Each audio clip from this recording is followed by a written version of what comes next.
mula sa TV5 Media Center Reliant. Kasama ang buong pwersa ng News 5. Ito ang 28 KBP Golden Dove Awards Best TV Newscast. Frontline Pilipinas. Mala-impyernong sunog sa mga residential building sa Hong Kong nagsimula sa mga scaffolding na gawa sa kawayan. Isa nating kababayang domestic helper nakapag-send pa ng recording na humihingi ng saklolo. Kami nasusunugan yung building dito. Tulungan niyo kami, tulungan niyo. Nasusunog na kami.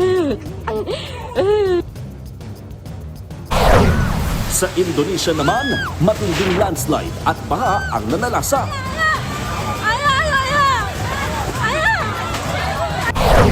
Sa pool sa CCTV, dating driver ng barangay chairman pinagbabaril habang namimili sa talipapa. Pamilya ng pinatay na kapitan habang naka-Facebook Live, hustisya ang panawagan. Pabuya para mahuli ang gunman, itinaas na sa 4 na milyong piso.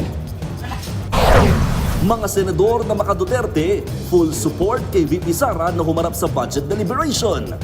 Pero teka, nasaan si Senator Bato? At eto na nga, mainit-init pa. Sue Ramirez, certified calendar girl na.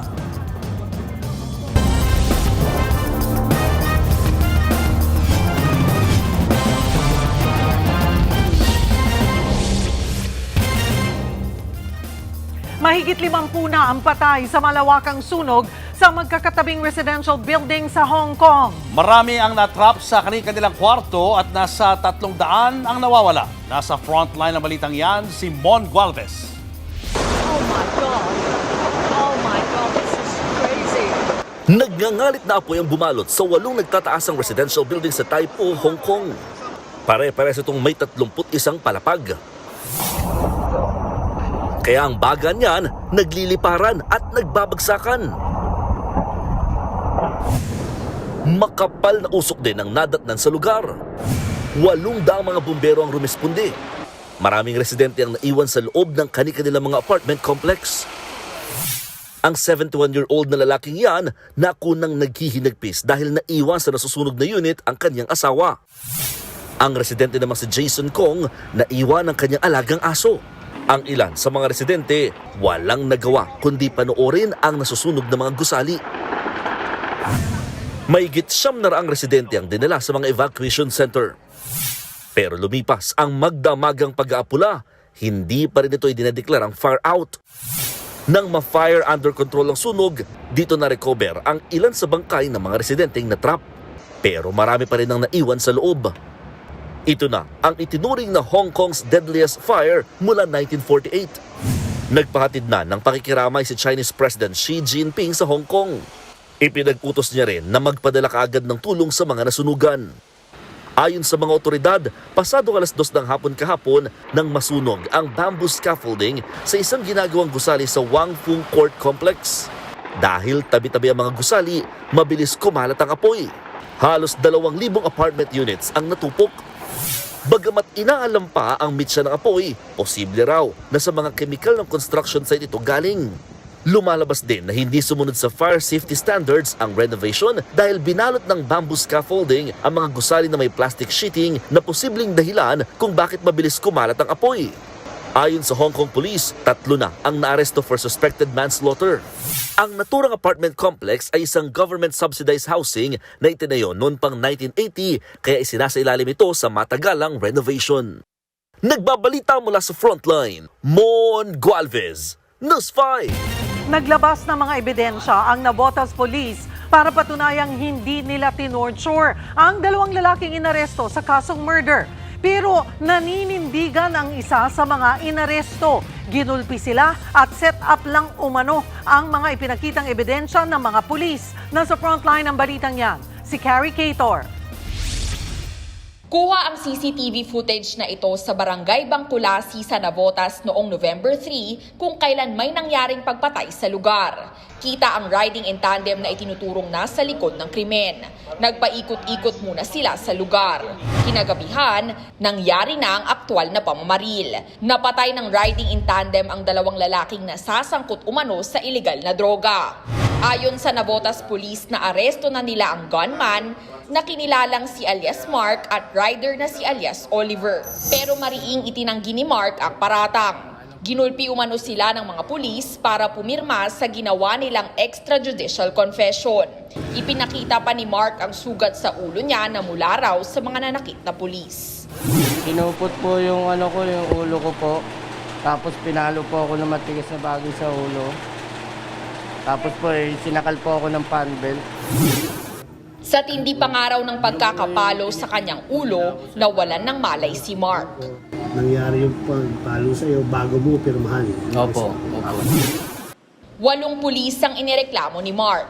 4 na staff sergeant, 1 master sergeant, 1 corporal at 2 patrolman. Kasama sa inirereklamo ang investigador sa kaso na si Police Master Sergeant Sammy Landeral. Itinanggi niya ang alegasyong tinorture nila sina Mark. During extrajudicial confession is very maluwag, ma'am. May pagkain, kape, hindi wala pong sa kanya. Parang nagkikwentuhan lang kami.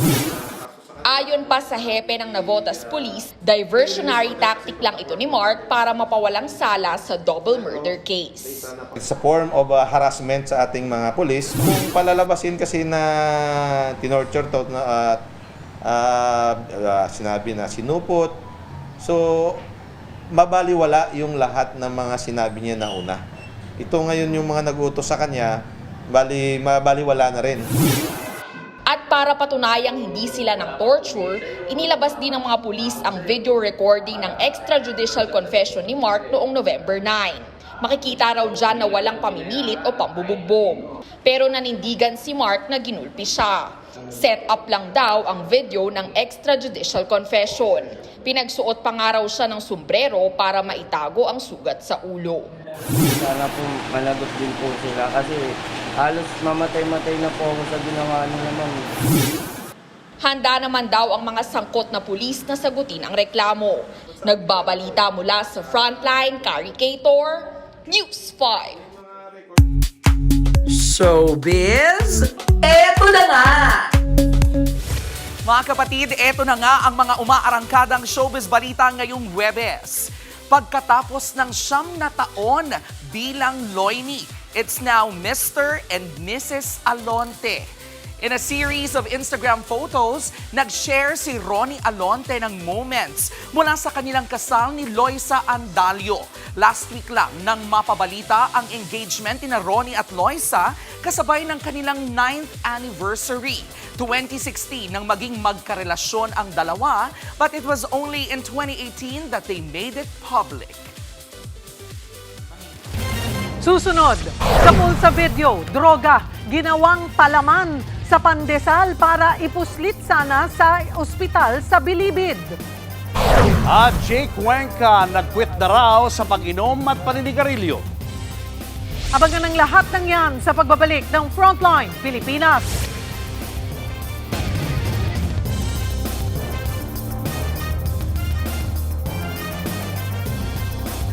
Mga kapatid, Julius Babaw po, nasa Middle East o saan mang dako ka ng mundo, manatiling may alam at may pakialam sa mga mainit na balita dito sa ating bansa. Simulan po natin ang bawat araw sa tuloy-tuloy na balitaan sa Frontline. Mag-follow at mag-subscribe sa social media pages ng News 5.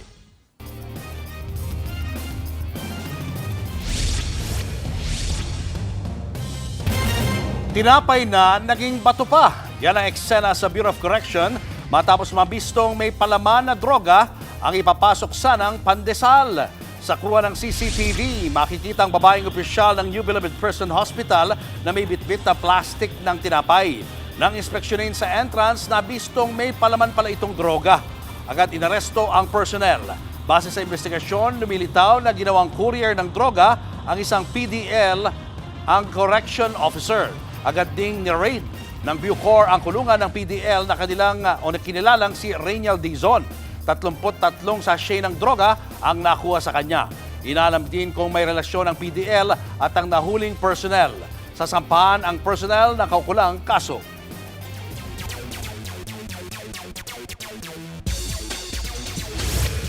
Painit pa ng painit ang tapatan sa PVL Reinforced Conference na nasa semi-final stage na. Live mula sa Smart Araneta Coliseum, nasa frontline ng balitang yan, si Ian Suyu. Ian? Denise, 4 na koponan na nga lang ang natitira at mas tumitindi na ang bawat tagpo sa semifinals ng PVL Reinforced Conference dito yan sa The Big Dome. At bago matapos ang gabi, alam na natin kung sino ang dalawang matibay na koponan na matitira patungong finals. Unang serving nga ngayong gabi ang tapatang Akari Chargers at Petrogas Angels para sa first final spot. Kaabang-abang ang laban na yan lalo't may gustong patunayan ang magkabilang panig. Sa ngayon nga, nasa 5th and final set na tayo ng tapatang yan. Mula sa All-Filipino Championship, tuloy-tuloy ang init ng Petro nang ilaglag nila ang perennial finalist na Creamline Cool Smashers sa quarterfinals. Dahil dyan, ito ang kauna-unahang beses na wala ang Creamline sa semis.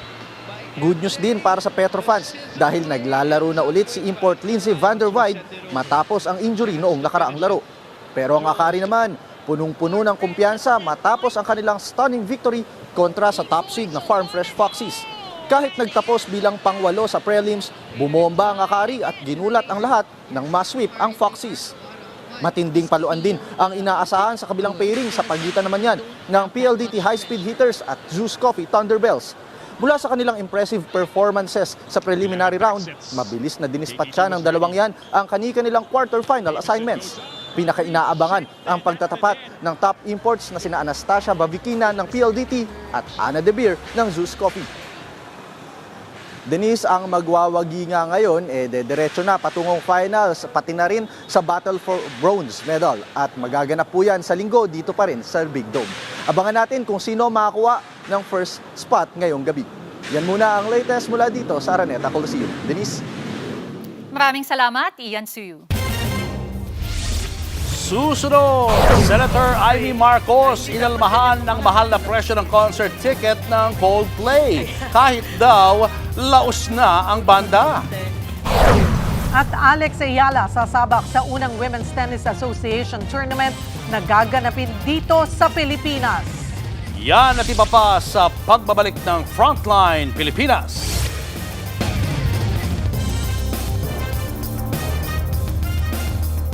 Mga kapatid, Julius Babaw po. Nasa Middle East o sa amang dako ka ng mundo, manatiling may alam at may pakialam sa mga may init na balita dito sa ating bansa. Simulan po natin ang bawat araw sa tuloy-tuloy na balitaan sa Frontline. Mag-follow at mag-subscribe sa social media pages ng News 5.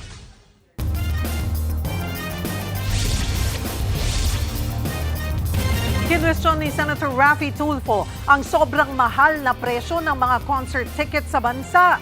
Sa interpelasyon ng senador sa DTI budget, inihalimbawa ni Tulfo ang naging concert ng Coldplay na sa higit 5,000 pesos lang ay mapapanood na sa South Korea.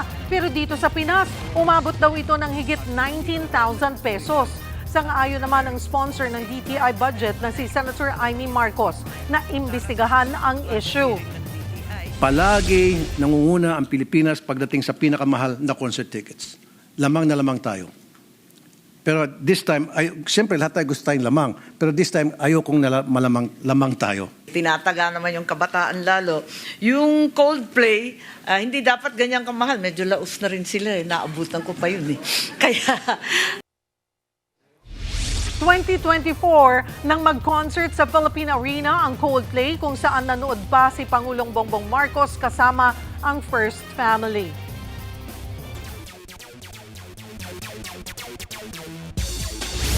Magdadaos ng pinakaunang Women's Tennis Association o WTA tournament dito sa Pilipinas sa susunod na taon. Makikita na sa kalendaryo ng WTA ang Philippine Women's Open. Gaganapin ito mula January 26 hanggang 31. Aabot sa $115,000 o higit 6.7 million pesos ang kabuuang prize pool. Isa sa mga abangan dyan ang pambato nating si Alex Ayala na namayagpag sa ilang WTA tournaments ngayong taon. Nagpulong na raw ang Philippine Sports Commission at Philippine Tennis Association para paghandaan ang tournament. At yan muna ang latest sa Frontline ng Sports. Ako po si Denise Tan. Susunod, dating driver ng barangay chairman pinagbabaril sa Talipapa. At tinay OFW sa Hong Kong, kritikal matapos matrap sa nasusunog na gusali. Tutok lang mga kapatid, magbabalik pa ang Frontline Pilipinas.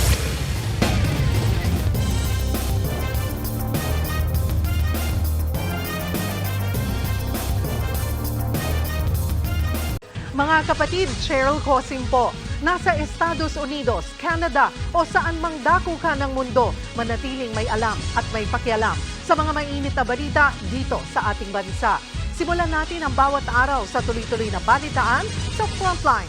Mag-follow at mag-subscribe sa social media pages ng News 5.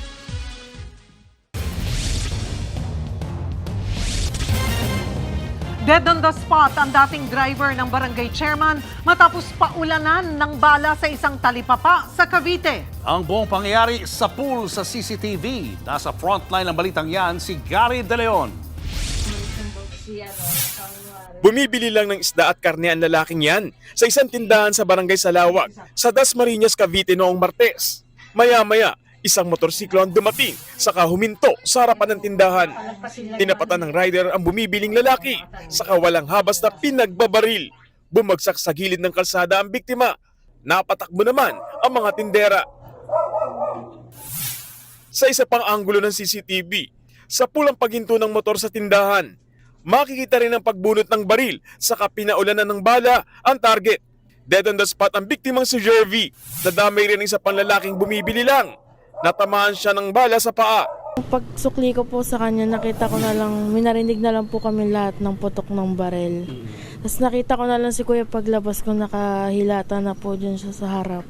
Yung isang customer po, natamaan po siya ng bala, nadaganan po kasi siya ni Kuya. Nung pagtakbo niya po, bumagsak na lang po siya.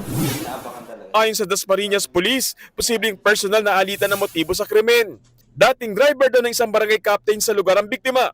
Pag-imbestiga namin, sir, ang nangyari, sir, parang kaalitan niya dating mga panahon pa nung nasa barangay siya. Tinutugis na ang suspect. Maharap siya sa kasong murder at frustrated murder.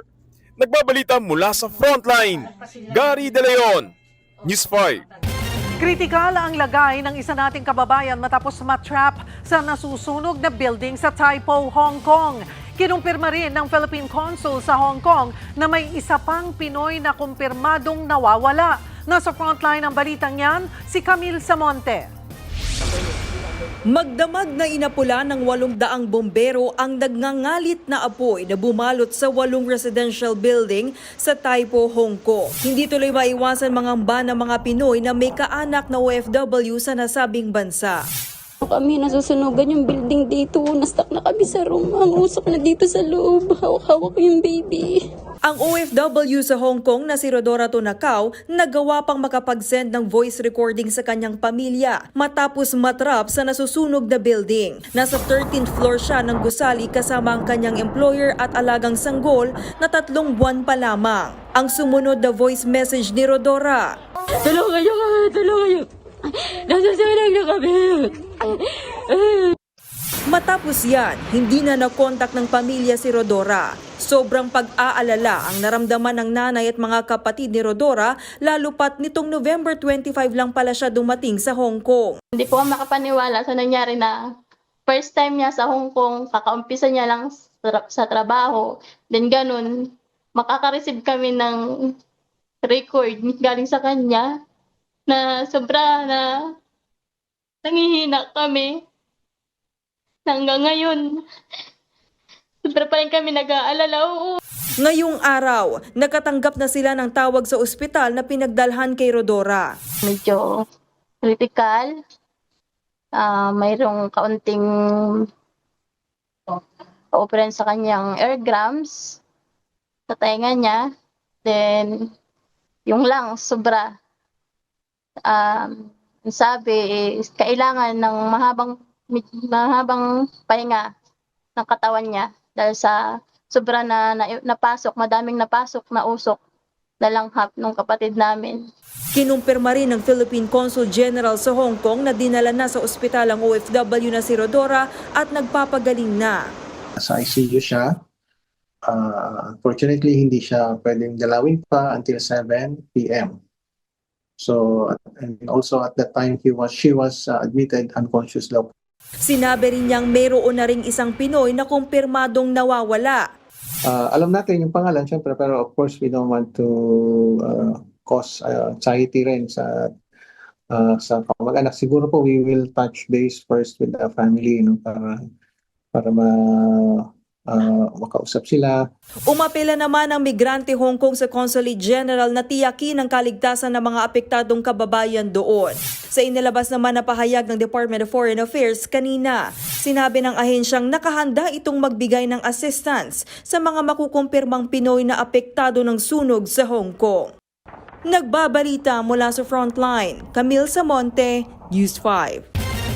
Nananawagan ng hustisya ang pamilya ng barangay captain sa Digos, Davao del Sur na binaril habang naka-live sa social media. Patuloy naman ang pagkalap ng ebidensya para mahuli ang mga suspect. Live mula sa Digos, Davao del Sur, ania sa Frontline sa balita si Bril Montalvo ng News 5 Mindanao. Bril, anong update dyan? Julius, nakaburol na ngayon sa tahanan ng kanyang mga magulang ang pinaslang na si Kapitan na Oscar Bucol Jr. nang hindi pa nakikilalang mga salarin. Birthday na ko gapon. Ang i-deliver diri sa akong balay. Lungon. Sakit. Sakit. Emosyonal na humarap sa News 5 si Oscar Bucol Sr., ang ama ng barangay captain sa Digos City, Davao del Sur na si Oscar Dodong Bucol Jr. Namatay ang kapitan ng barangay ng barilin habang naka-live sa social media. Ayon kay Tatay Oscar, nagsisisi siya na hinayaan niyang pumasok sa politika ang kanyang anak. Mahay ko kay gusto na ko simpleng kinabuhi. Para sa mong pamilya. Sukat na politika akong anak. Wa na ni banding Hustisya ngayon ang hiling ng kanilang pamilya. Maging ang mga residente ng Barangay 3 de Mayo nagluluksa sa pagkawala ng kanilang kapitan.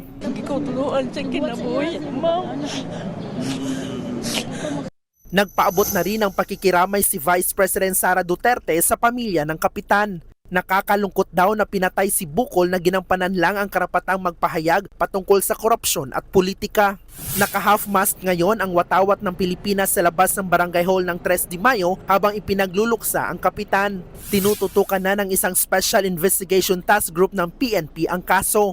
At isa nga sa mga lumitaw na motibo sa kanilang investigasyon ay personal na galit sa kapitan. Meron din kasi yung mga previous na works ni Cap is yung nga sa peace and order situation din ng kaniyang barangay. So isa rin yun sa tinitingnan. Of course, hindi natin pwede i-disregard. Kailangan din natin tingnan yung sa about din sa politics. Julius, nagpapatuloy ang backtracking ng Special Investigation Task Group para matukoy at mahuli ang mga salarina. Sa ngayon ay umabot na din sa 4 na milyong piso ang pabuya para sa makapagtuturo sa mga sospek. Patuloy naman ang pagdagsa ng mga taga-suporta ni Kapitan Bucol dito sa kanyang burol. Julius. Maraming salamat, Bril Montalvo. Nagpresenta si Congressman Sandro Marcos na humarap sa pagdinig ng Independent Commission for Infrastructure o ICI. Giit ng presidential son, wala siyang itinatago. Nasa frontline ng balitang yan, si Gerard de la Peña. Noon pa. Matapos idawit ni dating Congressman Zaldico, si Presidential son at House Majority Leader Sandro Marcos sa higit 50 billion pesos na budget insertions. Pati po si Congressman Sandro Marcos, meron din pong pinapasok taon-taon. Handa raw humarap si Congressman Sandro sa Independent Commission for Infrastructure o ICI, kaugnay ng investigasyon sa flood control projects. Ayon kay ICI Executive Director Brian Keith Hosaka, natanggap na nila ang sulat ng kongresista. Ang commission naman ay bukas sa any information, especially here na merong pupunta, regardless of who that person is, will voluntarily appear and testify under oath, malaking bagay sa amin. Posible rin daw i-livestream ang pagharap ni Congressman Sandro kung hindi siya hihiling ng executive session. Inilabas na rin ng presidential son ang liham niya sa ICI. Aniya, no one is above the law. Wala rin daw itinatago si Congressman Sandro kaya prinesenta na niya ang kanyang sarili sa ICI. Sa mismong liham naman, suportado raw ng mambabatas ang ginagawa ng komisyon. Anumang oras ay hindi raw siya mag-aalinlangang humarap sa ICI. Magbibigay raw siya ng anumang impormasyon na kailangan para umusad ang investigasyon. Pag-uusapan pa ng ICI kung kailan pa dadaluhin si Congressman Sandro sa pagdinig. Kanina, ilang mambabatas na rin ang humarap sa ICI. Yan ay sina Quezon City 5th District Representative PM Vargas at 6th District Representative Marivic Copilar. Pero walang live stream na naganap dahil executive session ang hiningi nila. Tumanggi rin silang humarap sa media. Parehong idinawit ng kontraristang si Curly Discaya, sina Vargas at Copilar na nanghingi umano ng kickback sa kanila matapos mabigyan ng proyekto. Nauna nang itinanggi ng mga kongresista ang paratang. Nagbabalita mula sa Frontline, Gerard de la Peña, News 5. Dinepensahan ni Agriculture Secretary Francisco Chu Laurel Jr. si First Lady Liza Araneta Marcos na idinawit ni dating Congressman Zaldico sa manay anomalya sa importasyon ng bigas at sibuyas. Nasa Frontline na balitang yan si Kari Kaitor. Napakasinungaling talaga niya. Maanghang ang banat ni Agriculture Secretary Francisco Chu Laurel laban kay dating Ako Bicol Representative Zaldico. Sa video na inilabas ni Ko kahapon, idiniin niya si First Lady Liza Araneta Marcos sa issue ng pagtaas ng presyo ng bigas at sibuyas. Ayon sa kanya, hawak ng kapatid ng First Lady na si Martin Araneta ang onion importation. Kaya nang imbestigahan ng Kamara ang pagsipa ng presyo ng sibuyas noong 2022, tumawag daw ang First Lady kay nooy House Speaker Martin Romualdez para ipahinto ang investigasyon. Kaya walang natuloy at walang naparusahan. Dahil pala, kontrolado ng kapatid ng First Lady ang importasyon ng sibuyas. Ganyan din daw ang nangyari nang sumipa ang presyo ng bigas noong 2023. Ayon kay Ko, may ipinakita umanong confidential report sa House Committee on Agriculture si Chu Laurel. Nakasaad daw doon na hawak ni First Lady Liza ang rice importers. Kaya tumawag daw si Congressman Sandro Marcos noon kay Romualdez para ipatigil din ang investigasyon ng Kamara sa bigas sa utos daw ni Pangulong Bongbong Marcos. Magkasama kami ni Speaker Martin Romualdez nang tumawag si Congressman Sandro Marcos. Dumating din si Secretary Laurel Chu. Doon siya pinagalitan ni Speaker dahil inilabas niya ang confidential report na nagdidiin sa First Lady sa issue ng rice smuggling. Pero ipinakita ni Chu Laurel ang sinasabing confidential report ni Ko na naglalaman ng mga listahan ng rice importers na sangkot sa smuggling. Wala raw dyan ang pangalan ng First Lady. Ito ho ay walang katotohanan. Fabricated lie ho to. The First Lady has never meddled in any DA matters. Napakasinungaling talaga. Kahit nga raw ang kapatid ng First Lady na si Martin Araneta, wala raw kinalaman sa pag-aangkat ng sibuyas. Tumaas daw ang presyo ng sibuyas noong 2022 dahil sa kakulangan ng supply. If may big-scale smuggling na nangyayari during that time, nakakasiguro ako na hindi tataas ng ganito ang presyo. Hindi ito logical. Hindi rin totoo na involved si Martin Araneta sa onion importation or any smuggling or importation issue. Ang totoo lang daw sa mga sinabi ni Ko ay ang pag-uusap nila noong 2024 tungkol sa pagbaba sa taripa ng bigas. Pero ayon kay Chu Laurel, zero tariff talaga ang gusto ng dating kongresista, taliwas sa sinabi niya sa video na 15%. Plano naman ni Laurel na sampahan ng reklamong cyber libel si Ko. Zaldico, ang masasabi ko sa iyo, umuwi ka na. Harapin mo lahat. Wala pang direktang sagot ang First Lady sa mga alegasyon ni Ko, pero may makahulugan siyang post kanina sa kanyang social media account. Sabi niya kung may iba raw na mas gusto ng drama, mas gugustuhin daw niyang tutukan ang pagtuturo sa mga law student kung paano gumagana ang batas na nakabatay sa katotohanan at ebidensya. Nagbabalita mula sa Frontline, Kari Kaitor, News 5. Full support ang mga senador na kaalyado ni VP Sara Duterte sa budget deliberation ng OVP. Pero kapansin-pansing wala si Senator Bato de la Rosa. Nasa frontline ng balitang yan, si Mayan Los Baños. Humarap sa plenaryo ng Senado si Vice President Sara Duterte para sa deliberasyon ng pondo ng kanyang opisina sa susunod na taon. Pero wala pang 5 minuto lumusot na sa plenaryo ng Senado ang pondo ng OVP. Ibinalik nila ang 889 million pesos na panukalang budget kahit pati napyasan ito ng Kamara at ginawang 733 million pesos. Matatanda ang naging tensyonado noon ang Kamara at si VP Sara dahil sa alegasyong maling paggamit ng bise ng kanyang confidential funds. Una nang sinabi ng OVP na wala ng confi funds sa kanilang 2026 budget. Matapos naman ang deliberasyon ng OVP budget sa plenaryo, nagkita-kita sa Senado sila VP Sara at ilan pa sa kanyang mga kaalyadong sina Senators Robin Padilla, Bongo at Amy Marcos. Ginawa pa nila ang Duterte fist post, pero kapansin-pansin na wala si Senador Bato de la Rosa. Ang bise, hindi na tumanggap ng tanong sa media.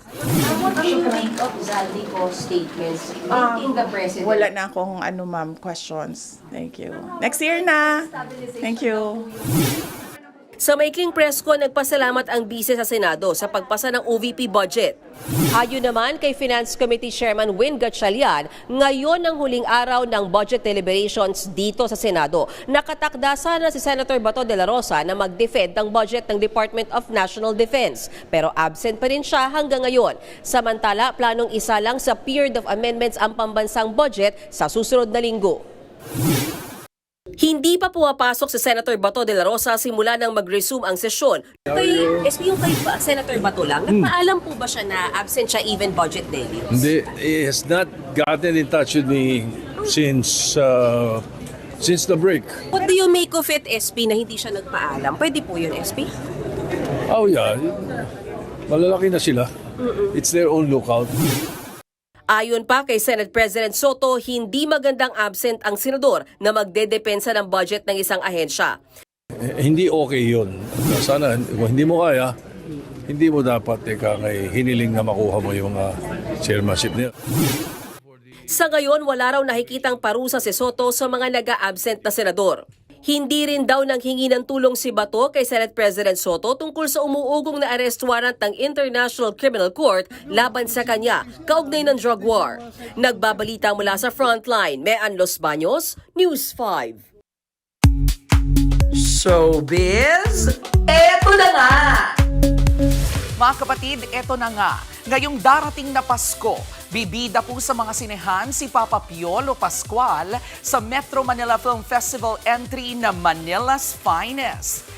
Bago pa man natin yan mapanood sa December 25, heto ang mabilis na pasilip sa mga character ng 60s themed movie.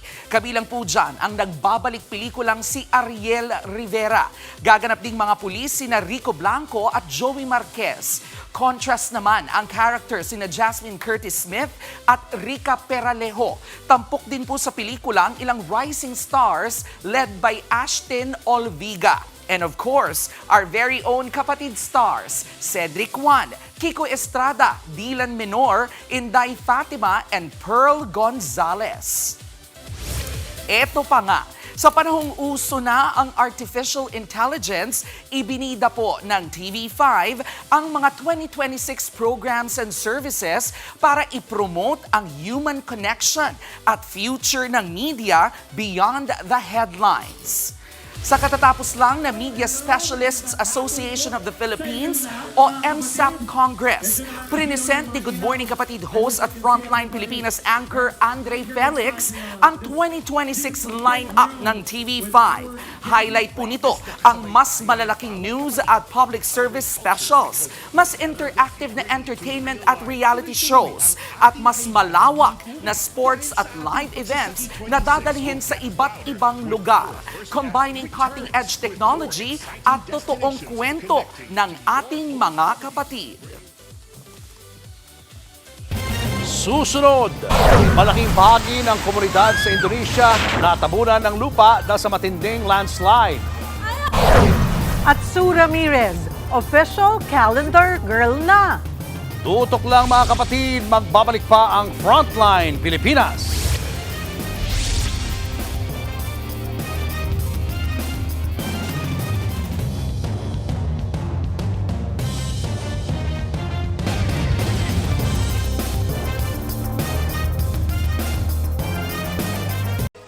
Mga kapatid, Cheryl Cosing po. Nasa Estados Unidos, Canada o saan man dako ka ng mundo, manatiling may alam at may pakialam sa mga maiinit na balita dito sa ating bansa. Simulan natin ang bawat araw sa tuloy-tuloy na balitaan sa Frontline. Mag-follow at mag-subscribe sa social media pages ng News 5. Natabunan ng gumuhong lupa ang bahagi ng isang komunidad sa North Sumatra, Indonesia.